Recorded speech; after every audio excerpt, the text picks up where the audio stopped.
tout le monde, bienvenue à cette autre édition des Monstres dans le placard reçoivent. Alors, comme la dernière fois, cette fois-ci, notre entremetteuse générale, Sabrina, tu nous as trouvé quelqu'un qui est peut-être...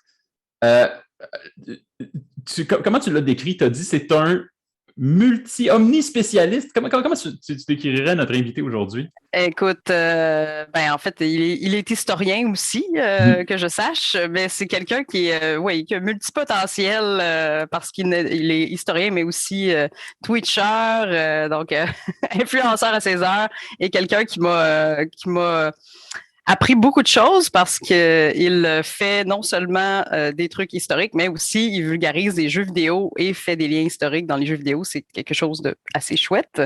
Voilà, donc on parle de François Lafont, Frank. Comment ça va?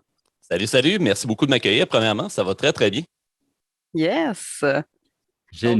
Génial. Moi, je te connaissais pas avant avant que tu acceptes notre invitation à l'émission, Frank. Comment tu te décrirais en tant que comment tu as dit, multispécialiste, historien? Comment toi, tu te décrirais, en fait? Je me décrirais comme un historien techno. C'est un peu comme ça que je pourrais le dire parce que c'est souvent le préjugé qu'on a par rapport aux historiens. Je suis aussi archiviste de métier. Dans le fond, je travaille à temps plein comme archiviste. Plus précisément, conseiller en gestion documentaire. C'est le titre officiel de mon poste.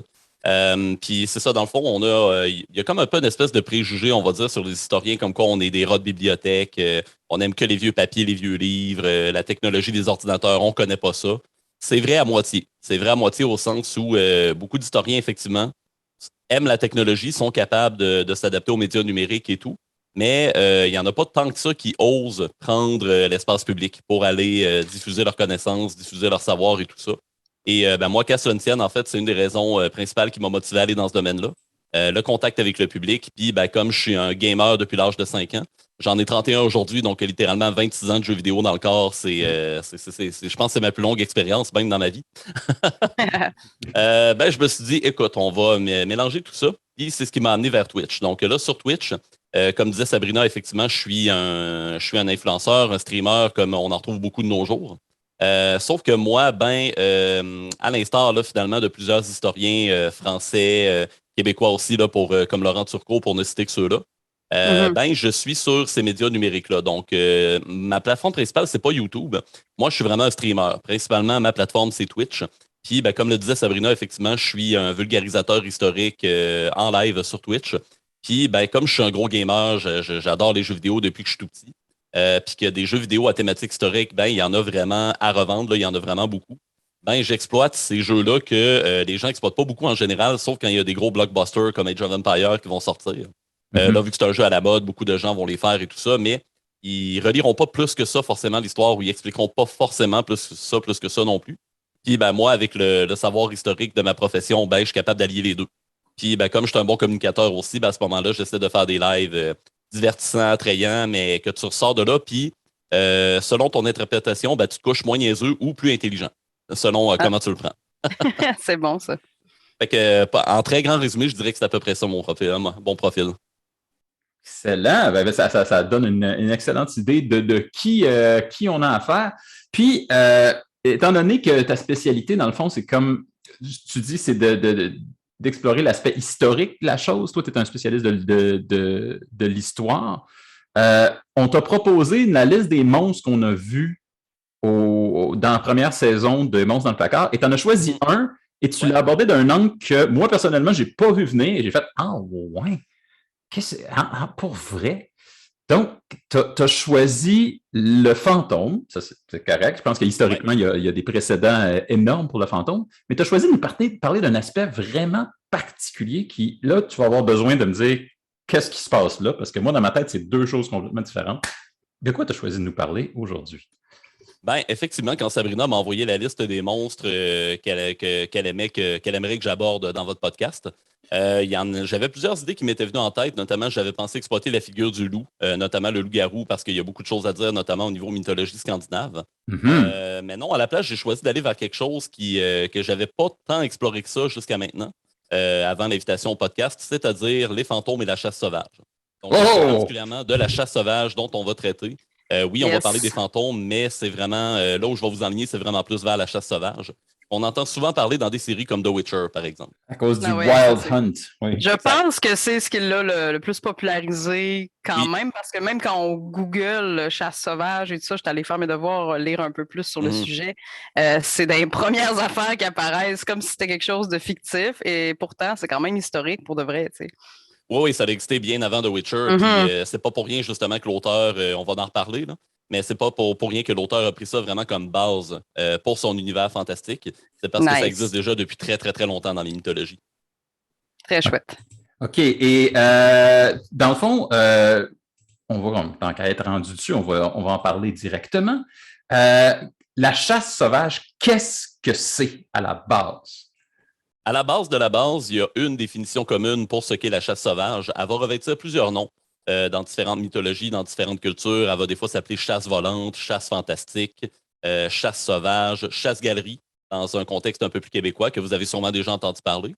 Elle va revêtir vraiment plusieurs noms, mais il y a un point qui la relie, c'est-à-dire que c'est une assemblée d'êtres qui flottent dans le ciel, souvent à dos de cheval. Donc, ça peut être une cavalerie, ça peut être simplement des êtres qui flottent dans le ciel et qui, comme le mot le dit, ils chassent dans le ciel. Donc, ils essaient de ramener quoi? Des âmes des mortels pour les ramener dans le royaume des morts. Donc, ça, c'est vraiment le point commun à toutes les chasses sauvages. C'est une assemblée dont on a peur, dont on craint à un tel point qu'on se confine, on ne sort pas. Donc, ça, c'est la COVID avant le temps. On se confine, au lieu de se confiner de la maladie, on se confine des fantômes et de la chasse sauvage. Donc, voilà, c'est une assemblée d'êtres surnaturels qui essayent d'avoir des mortels et de ramener des âmes, en fait, pour grossir leur armée. Il y a, donc, c'est plus qu'une hantise, c'est vraiment comme un phénomène, c'est comme une tempête fantomatique qui déferle sur une région, dans le fond. Exactement. On peut le décrire vraiment comme une espèce de phénomène surnaturel mélangé quand même à des éléments naturels, si on veut. Oui, c'est ça. Moi, j'ai lu que c'était les tempêtes extérieures, souvent, qui faisaient que les gens restaient à la maison puis imaginaient un peu des fantômes à l'extérieur. Oui, tout à fait, c'est en plein ça. Oui? C'est souvent des phénomènes comme les tempêtes, les forts vents, les bruits étranges qu'on entend dans la nuit et tout ça. On s'entend à une certaine époque, les maisons, l'isolation des maisons en termes de son n'était pas aussi efficace que ce qu'on a aujourd'hui. Donc, évidemment, les bruits, même encore des fois aujourd'hui, quand il y a des forts vents, des fortes tempêtes, on l'entend pareil. Donc, moi, je tiens à dire que je vis dans un appartement où la bâtisse est centenaire. Donc, la bâtisse dans laquelle je vis a 127 ans.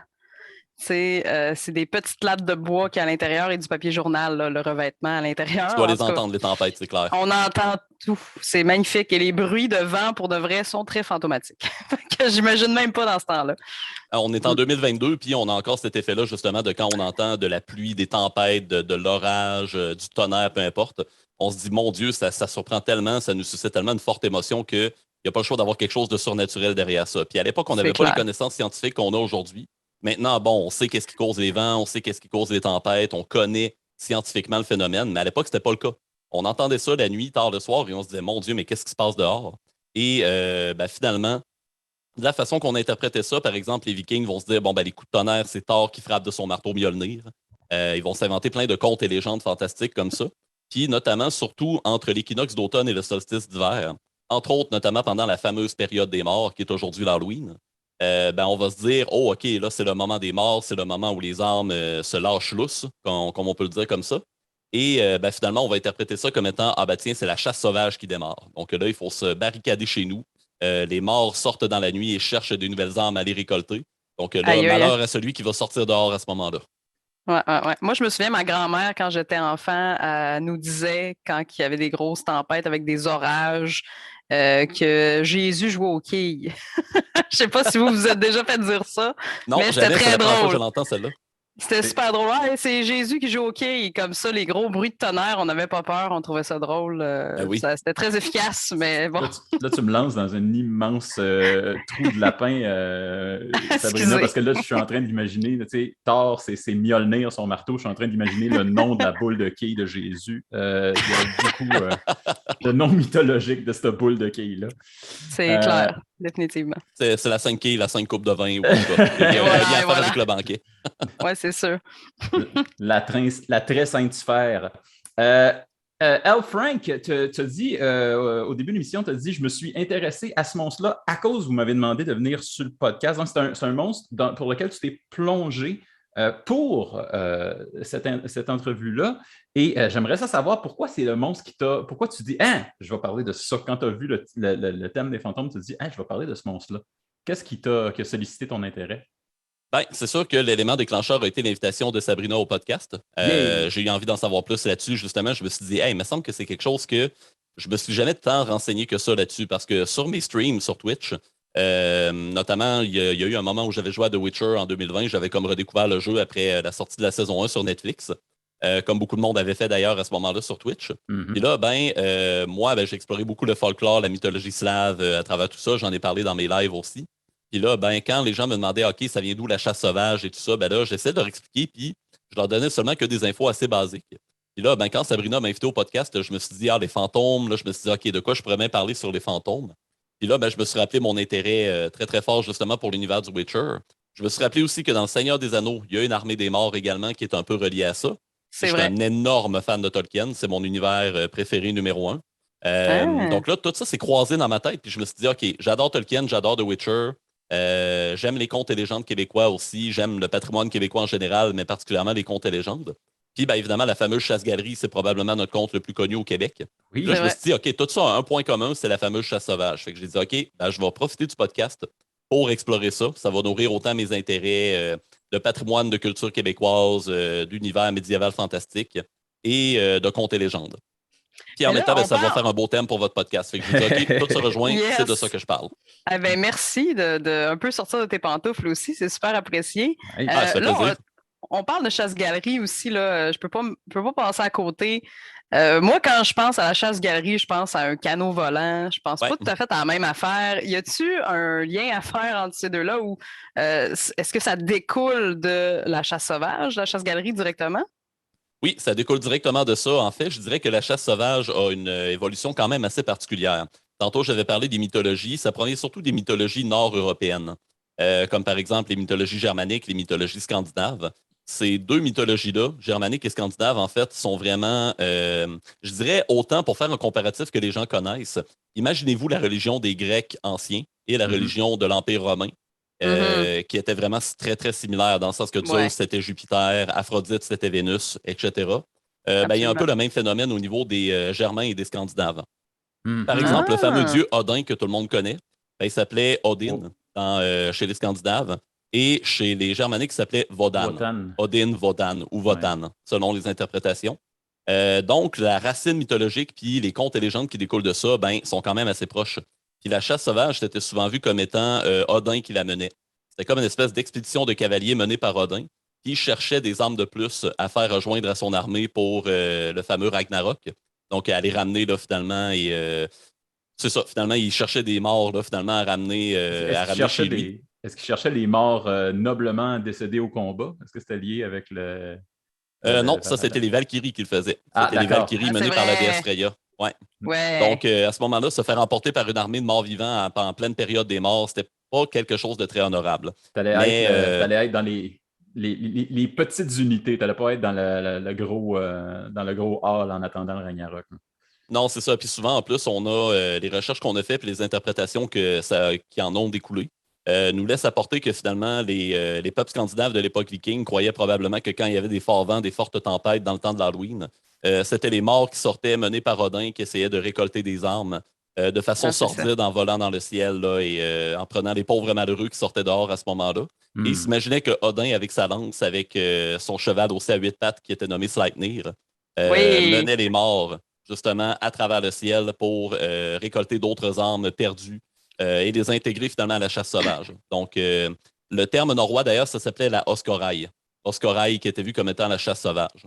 Ça, c'était vraiment l'interprétation de base qu'on voit là, chez les Germains et chez les Scandinaves. Mais après ça, ça évolue. Ça évolue évidemment avec les mœurs, ça évolue avec le changement de religion, notamment l'arrivée du catholicisme. Puis avec le temps, la chasse sauvage on va finir par écarter les dieux pour aller vers deux types d'individus qui mèneraient des chasses sauvages. Donc là, il n'y a plus seulement qu'une seule chasse sauvage menée par un dieu.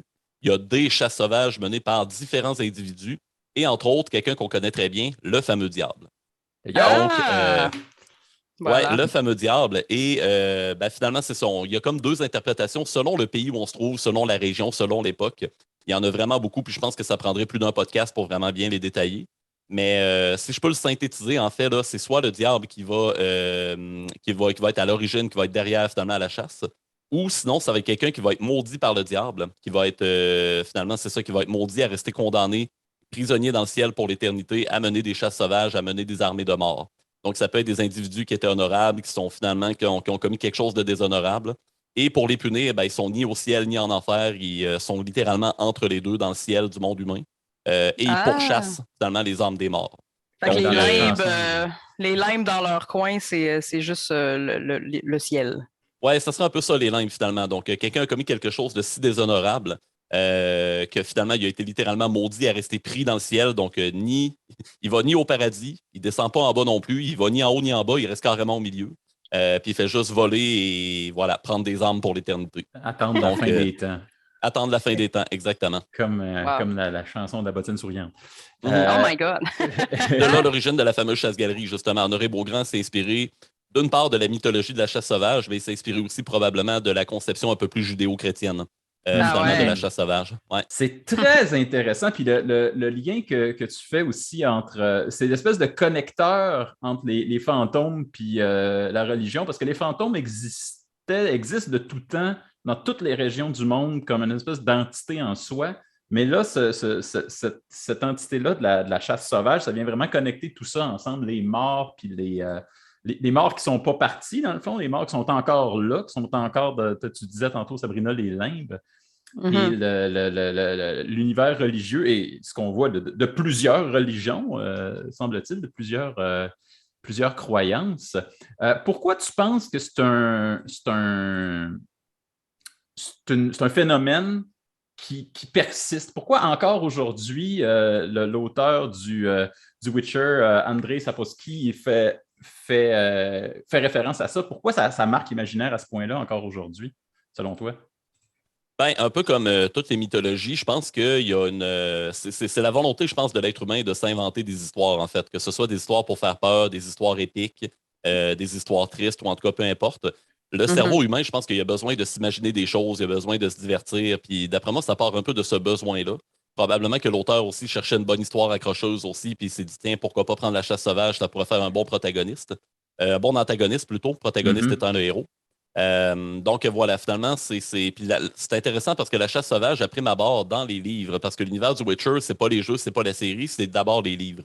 Puis ce que la compagnie CD Projekt Red a fait avec les jeux, la trilogie, c'est qu'ils ont prolongé l'histoire des livres. Parce que l'histoire des livres de Sapkowski, ouais, exact, c'est un peu comme la fin des livres. Puis d'ailleurs, fait intéressant, les jeux n'étaient pas du tout approuvés par l'auteur. Au départ, lui, il avait vu l'interprétation de son histoire par la compagnie de jeux vidéo. Et il n'approuvait pas ça du tout. Il était comme non, c'est pas l'esprit de mes livres. Ah ouais? Il n'était pas d'accord du tout avec ça. Sauf que, surprenamment, quand il a vu que la série pognait assez pour faire gagner des millions à la compagnie, là, le cap a changé, par exemple. Ah ben là. Là, il s'est rendu compte que bon, les gens acquiesçaient beaucoup, embarquaient beaucoup là-dedans. Il y avait vraiment un fort engouement là, finalement pour les jeux vidéo. Fait que finalement, ben, c'est ça. Tout ça a fini par se relier, puis vraiment, les jeux sont devenus un peu le successeur spirituel des livres. En termes d'évolution de l'histoire et de conclusion. Fait vraiment, si on veut avoir toute la saga du sorceleur, pour lire vraiment toute la série de livres, la saga du sorceleur, puis un ou deux recueils de poèmes aussi, de courtes histoires plutôt, que Sapkowski a écrit. Puis un coup qu'on a fini de tout lire ça, là, il faut embarquer dans les jeux vidéo du premier au troisième pour vraiment avoir tout le scénario au grand complet. Et la série vient un peu refaire une adaptation des livres et un petit peu des jeux vidéo aussi. Fait comme un croisement entre les deux. Oui, nice. Je sais que l'auteur était particulièrement d'accord avec le casting de Henry Cavill. Ben oui, mais qui ne le saurait pas? Je m'excuse, là, mais il fait un rôle incroyable. Là. Mais pour ce qui est de la chasse sauvage, pour revenir à au phénomène qui nous intéresse, sérieux, moi, je suis. C'est un monstre que je connaissais pas. C'est pas vraiment un monstre, c'est un phénomène, dans le fond. Phénomène monstrueux que je connaissais pas tant que ça avant que tu nous en parles. Puis là, je suis complètement conquis, complètement. J'ai le goût d'en savoir plus. Qu'est-ce que je fais pour en savoir plus? Ben, c'est sûr qu'étant pas spécialiste du sujet, je peux pas proposer malheureusement une bibliographie très exhaustive pour vraiment creuser le sujet à fond. Mais j'ai fait quelques petites recherches, par exemple, puis j'ai vu 2 ou 3 sources Je pourrais vous les envoyer là, si vous voulez avoir les références bibliographiques complètes.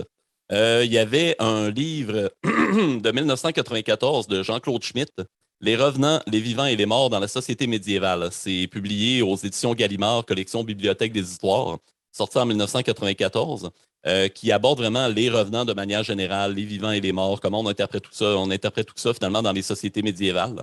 Je dis les sociétés parce que ben, souvent les gens vont s'imaginer que le Moyen Âge, c'est seulement 1000 ans c'est seulement une période où les Vikings, les Chevaliers, les Templiers, tout ça se côtoie dans la même laps de temps. Mais en réalité, c'est un millénaire carrément. C'est 1000 ans d'histoire où il y a énormément de périodes qui vont succéder. Fait que là, j'ai pas lu le livre, mais en tout cas, de ce que j'en ai compris, il revient vraiment là, finalement dans toute la culture puis l'interprétation des morts et des vivants là, finalement au Moyen Âge. Plus spécifiquement sur la chasse sauvage, j'ai vu aussi un livre qui est sorti 3 ans après, en 1997. Le mythe de la chasse sauvage dans l'Europe médiévale, étude réunie et présentée par Philippe Walter, avec la collaboration de Claude Pérusse, François Delpech, Claude Lecouteux, dans la collection Essais sur le Moyen Âge, la maison d'édition Honoré Champion éditeur. Et aussi, ben, je suis tombé sur un mémoire de maîtrise accessible en ligne aussi qui a été fait en 2019, donc plus proche de nous un peu, par Bertrand Borel, un mémoire de maîtrise en histoire qui a été fait en France. Je ne sais plus à quelle université par contre. Et ça s'appelle Les chasses fantastiques en France, 1848 à 1948, entre récits folkloriques et violences cinégétiques. Donc, si ça vous intéresse, ouais, les chasses. Parce que comme j'ai dit tantôt, il y a plusieurs interprétations. Ouais. J'ai vraiment que fait un survol, mais il y a tellement plus de choses à dire. Là, la quantité d'informations à laquelle j'avais accédé, moi, dans mes recherches, j'étais comme aïe, par quel bord j'aborde ça? Ah ouais, on vit ça au quotidien, nous autres, en parlant des monstres aussi. C'est facile de dériver dans des petits détails aussi. C'est assez. Ouais. Et tout est très intéressant aussi, là, donc c'est sûr que ça aide pas. Mais si on veut synthétiser puis rentrer ça dans un épisode de podcast, ben pas le choix. Faut faire des choix d'informations puis il faut synthétiser aussi. Tout à fait. On le vit, nous autres, en masse. Et j'imagine que toi aussi, quand tu fais de la vulgarisation de jeux vidéo, y a-tu un jeu, moi j'ai une curiosité de geek là ici, y a-tu un jeu qui t'a fait le plus, mettons, sacré en termes d'inexactitude historique, si je peux me permettre? Y a-tu un jeu qui m'a fait sacré en termes d'inexactitude historique? Tu disais, ça n'a pas de bon sens, les uniformes, ça n'a pas de bon sens, telle affaire, où il n'y a pas de charrette à cette époque-là. Je sais pas, là, je dis n'importe quoi, là, mais. C'est une excellente question. Je dirais, il n'y en a pas eu réellement en réalité parce que je me laisse une marge de manœuvre parce que je me dis, bon, c'est un jeu vidéo ou même à l'inverse, quand je vois un film ou une série, je me dis, bon, c'est un film, c'est une série. Puis en même temps, dans les films, les séries et les jeux, ce qui arrive, c'est qu'il y a des concepteurs artistiques souvent qui travaillent pour ces compagnies-là.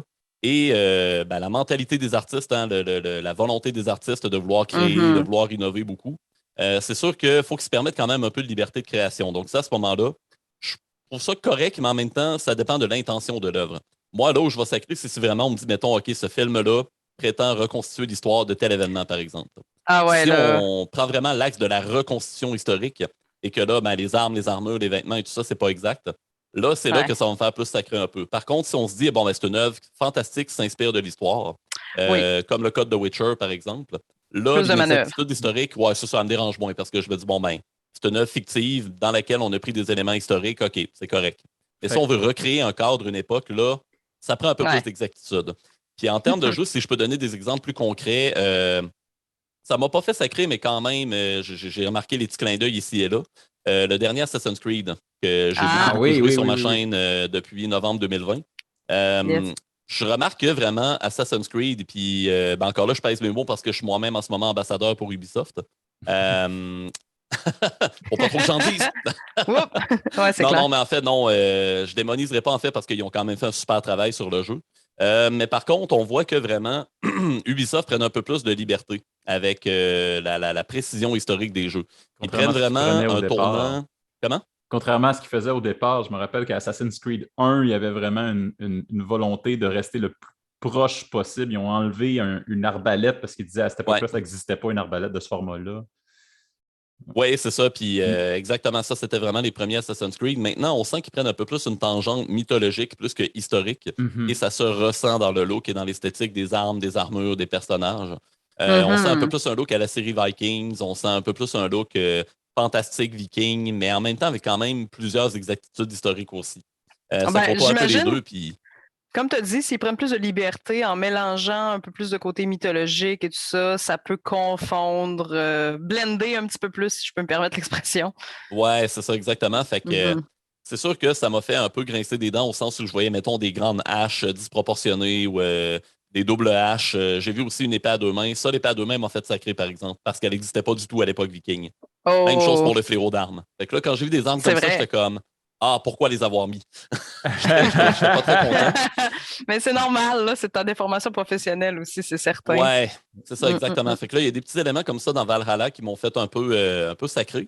Mais en même temps, le jeu, overall, moi, je le trouve quand même bien fait. Puis, oui, les armures, les armes et tout ça, c'est pas très, très exact.